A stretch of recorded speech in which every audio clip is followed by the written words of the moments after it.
Police সংস্কার কমিশনের প্রধান সফররাজ হোসেন বলেছেন, গণমুখী জনবান্ধব পুলিশ বাহিনী গড়ে তুলতে ১৫০ বছরের পুরনো পুলিশ আইন সংস্কারে সুনির্দিষ্ট সুপারিশ করা হবে। রোববার সচিবালয়ে স্বরাষ্ট্র উপদেষ্টা অবসরপ্রাপ্ত লেফটেন্যান্ট জেনারেল জাহাঙ্গীর আলম চৌধুরীর সঙ্গে বৈঠক শেষে তিনি একথা বলেন। সফররাজ হোসেন বলেন, পুলিশকে জনগণের আস্থায় ফিরিয়ে আনতে হবে। তিনি জানান, সুশীল সমাজ, পুলিশের সাবেক কর্মকর্তা, গণমাধ্যম কর্মী সহ অংশীজনদের সাথে আলোচনা করা হবে। প্রয়োজনে ওয়েবসাইট তৈরি করে সাধারণ মানুষের মতামত চাওয়া হবে। তিনি বলেন, বেঁধে দেওয়ার সময় ৩ মাসের মধ্যে সব পর্যায়ের মানুষের মতামত নিয়েই চূড়ান্ত সুপারিশ দেওয়া হবে। এ সময় স্বরাষ্ট্র উপদেষ্টা বলেন, কমিশনকে কারিগরি সহায়তা দেওয়া হবে।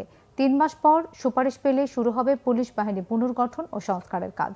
এর আগে গত ৩ অক্টোবর মন্ত্রিপরিষদ বিভাগ থেকে পুলিশ সংস্কার কমিশনের পূর্ণাঙ্গ কমিটির গেজেট প্রকাশ করা হয়।